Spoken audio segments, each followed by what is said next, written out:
Chapter 7. A good name is better than fine perfume, and the day of death better than the day of birth. It is better to go to a house of mourning than to go to a house of feasting, for death is the destiny of every man. The living should take this to heart. Sorrow is better than laughter, because a sad face is good for the heart. The heart of the wise is in the house of mourning, but the heart of fools is in the house of pleasure. It is better to heed a wise man's rebuke than to listen to the song of fools. Like the crackling of thorns under the pot, so is the laughter of fools. This too is meaningless. Extortion turns a wise man into a fool, and a bribe corrupts the heart. The end of a matter is better than its beginning, and patience is better than pride. Do not be quickly provoked in your spirit, for anger resides in the lap of fools. Do not say, "Why were the old days better than these?" For it is not wise to ask such questions. Wisdom, like an inheritance, is a good thing and benefits those who see the sun. Wisdom is a shelter, as money is a shelter. But the advantage of knowledge is this, that wisdom preserves the life of its possessor. Consider what God has done. Who can straighten what he has made crooked? When times are good, be happy. But when times are bad, consider. God has made the one as well as the other. Therefore a man cannot discover anything about his future. In this meaningless life of mine, I have seen both of these, a righteous man perishing in his righteousness, and a wicked man living long in his wickedness. Do not be over-righteous, neither be over-wise. Why destroy yourself? Do not be over-wicked, and do not be a fool. Why die before your time? It is good to grasp the one and not let go of the other. The man who fears God will avoid all extremes. Wisdom makes one wise man more powerful than 10 rulers in a city. There is not a righteous man on earth who does what is right and never sins. Do not pay attention to every word people say, or you may hear your servant cursing you, for you know in your heart that many times you yourself have cursed others. All this I tested by wisdom, and I said, I am determined to be wise. But this was beyond me. Whatever wisdom may be, it is far off and most profound. Who can discover it? So I turned my mind to understand, to investigate and to search out wisdom and the scheme of things, and to understand the stupidity of wickedness and the madness of folly. I find more bitter than death the woman who is a snare, whose heart is a trap, and whose hands are chains. The man who pleases God will escape her, but the sinner she will ensnare. Look, says the teacher, this is what I have discovered. Adding one thing to another to discover the scheme of things, while I was still searching but not finding, I found one upright man among 1,000, but not one upright woman among them all. This only have I found: God made mankind upright, but men have gone in search of many schemes. Chapter 8. Who is like the wise man, who knows the explanation of things? Wisdom brightens a man's face and changes its hard appearance. Obey the king's command, I say, because you took an oath before God. Do not be in a hurry to leave the king's presence. Do not stand up for a bad cause, for he will do whatever he pleases. Since a king's word is supreme, who can say to him, "What are you doing?" Whoever obeys his command will come to no harm, and the wise heart will know the proper time and procedure. For there is a proper time and procedure for every matter, though a man's misery weighs heavily upon him. Since no man knows the future, who can tell him what is to come? No man has power over the wind to contain it, so no one has power over the day of his death. As no one is discharged in time of war, so wickedness will not release those who practice it. All this I saw as I applied my mind to everything done under the sun. There is a time when a man lords it over others to his own hurt. Then, too, I saw the wicked buried, those who used to come and go from the holy place and receive praise in the city where they did this. This, too, is meaningless. When the sentence for a crime is not quickly carried out, the hearts of the people are filled with schemes to do wrong. Although a wicked man commits 100 crimes and still lives a long time, I know that it will go better with God-fearing men who are reverent before God. Yet because the wicked do not fear God, it will not go well with them, and their days will not lengthen like a shadow. There is something else meaningless that occurs on earth. Righteous men who get what the wicked deserve, and wicked men who get what the righteous deserve. This, too, I say, is meaningless. So I commend the enjoyment of life, because nothing is better for a man under the sun than to eat and drink and be glad. Then joy will accompany him in his work all the days of the life God has given him under the sun. When I applied my mind to know wisdom and to observe man's labor on earth, his eyes not seeing sleep day or night, then I saw all that God has done. No one can comprehend what goes on under the sun. Despite all his efforts to search it out, man cannot discover its meaning. Even if a wise man claims he knows, he cannot really comprehend it. Chapter 9. So I reflected on all this and concluded that the righteous and the wise and what they do are in God's hands. But no man knows whether love or hate awaits him. All share a common destiny, the righteous and the wicked, the good and the bad, the clean and the unclean, those who offer sacrifices and those who do not. As it is with the good man, so with the sinner. As it is with those who take oaths, so with those who are afraid to take them. This is the evil in everything that happens under the sun. The same destiny overtakes all. The hearts of men, moreover, are full of evil, and there is madness in their hearts while they live, and afterward they join the dead. Anyone who is among the living has hope. Even a live dog is better off than a dead lion. For the living know that they will die, but the dead know nothing. They have no further reward, and even the memory of them is forgotten.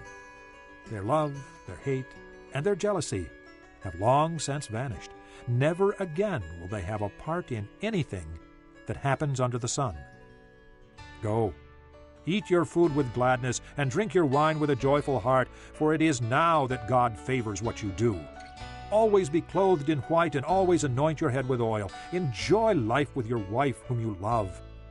All the days of this meaningless life that God has given you under the sun, all your meaningless days. For this is your lot in life, and in your toilsome labor under the sun. Whatever your hand finds to do, do it with all your might. For in the grave, where you are going, there is neither working, nor planning, nor knowledge, nor wisdom. I have seen something else under the sun. The race is not to the swift, or the battle to the strong, nor does food come to the wise, or wealth to the brilliant, or favor to the learned, but time and chance happen to them all. Moreover, no man knows when his hour will come. As fish are caught in a cruel net, or birds are taken in a snare, so men are trapped by evil times that fall unexpectedly upon them. I also saw under the sun this example of wisdom that greatly impressed me. There was once a small city with only a few people in it, and a powerful king came against it, surrounded it, and built huge siege works against it. Now there lived in that city a man poor but wise, and he saved the city by his wisdom. But nobody remembered that poor man. So I said, wisdom is better than strength, but the poor man's wisdom is despised, and his words are no longer heeded. The quiet words of the wise are more to be heeded than the shouts of a ruler of fools. Wisdom is better than weapons of war, but one sinner destroys much good. Chapter 10. As dead flies give perfume a bad smell, so a little folly outweighs wisdom and honor.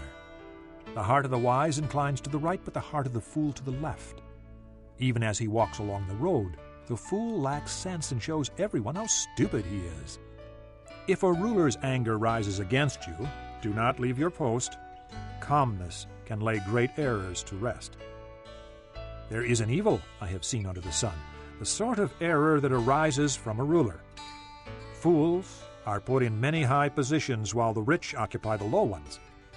I have seen slaves on horseback while princes go on foot like slaves. Whoever digs a pit may fall into it. Whoever breaks through a wall may be bitten by a snake. Whoever quarries stones may be injured by them. Whoever splits logs may be endangered by them. If the axe is dull and its edge unsharpened, more strength is needed, but skill will bring success. If a snake bites before it is charmed, there is no profit for the charmer. Words from a wise man's mouth are gracious, but a fool is consumed by his own lips. At the beginning his words are folly, at the end they are wicked madness, and the fool multiplies words. No one knows what is coming. Who can tell him what will happen after him? A fool's work wearies him. He does not know the way to town. Woe to you, O land, whose king was a servant and whose princes feast in the morning. Blessed are you, O land, whose king is of noble birth and whose princes eat at a proper time, for strength and not for drunkenness. If a man is lazy, the rafters sag. If his hands are idle, the house leaks. A feast is made for laughter, and wine makes life merry, but money is the answer for everything. Do not revile the king even in your thoughts, or curse the rich in your bedroom, because a bird of the air may carry your words, and a bird on the wing may report what you say. Chapter 11. Cast your bread upon the waters, for after many days you will find it again. Give portions to 7, yes, to 8, for you do not know what disaster may come upon the land. If clouds are full of water, they pour rain upon the earth. Whether a tree falls to the south or to the north, in the place where it falls, there will it lie. Whoever watches the wind will not plant. Whoever looks at the clouds will not reap. As you do not know the path of the wind or how the body is formed in a mother's womb, so you cannot understand the work of God, the maker of all things. Sow your seed in the morning, and at evening let not your hands be idle, for you do not know which will succeed, whether this or that, or whether both will do equally well. Light is sweet, and it pleases the eyes to see the sun. However many years a man may live, let him enjoy them all. But let him remember the days of darkness, for they will be many. Everything to come is meaningless. Be happy, young man, while you are young, and let your heart give you joy in the days of your youth. Follow the ways of your heart in whatever your eyes see. But know that for all these things, God will bring you to judgment. So then, banish anxiety from your heart and cast off the troubles of your body, for youth and vigor are meaningless. Chapter 12. Remember your Creator in the days of your youth, before the days of trouble come, and the years approach when you will say, I find no pleasure in them. Before the sun and the light and the moon and the stars grow dark, and the clouds return after the rain. When the keepers of the house tremble, and the strong men stoop, when the grinders cease because they are few, and those looking through the windows grow dim, when the doors to the street are closed, and the sound of grinding fades, when men rise up at the sound of birds, but all their songs grow faint, when men are afraid of heights and of dangers in the streets, when the almond tree blossoms, and the grasshopper drags himself along, and desire no longer is stirred. Then man goes to his eternal home, and mourners go about the streets. Remember him before the silver cord is severed, or the golden bowl is broken, before the pitcher is shattered at the spring, or the wheel broken at the well, and the dust returns to the ground it came from, and the spirit returns to God who gave it. Meaningless, meaningless, says the teacher. Everything is meaningless. Not only was the teacher wise, but also he imparted knowledge to the people. He pondered and searched out and set in order many proverbs. The teacher searched to find just the right words, and what he wrote was upright and true. The words of the wise are like goads, their collected sayings like firmly embedded nails, given by one shepherd. Be warned, my son, of anything in addition to them. Of making many books there is no end, and much study wearies the body. Now all has been heard. Here is the conclusion of the matter. Fear God and keep his commandments, for this is the whole duty of man. For God will bring every deed into judgment, including every hidden thing, whether it is good or evil.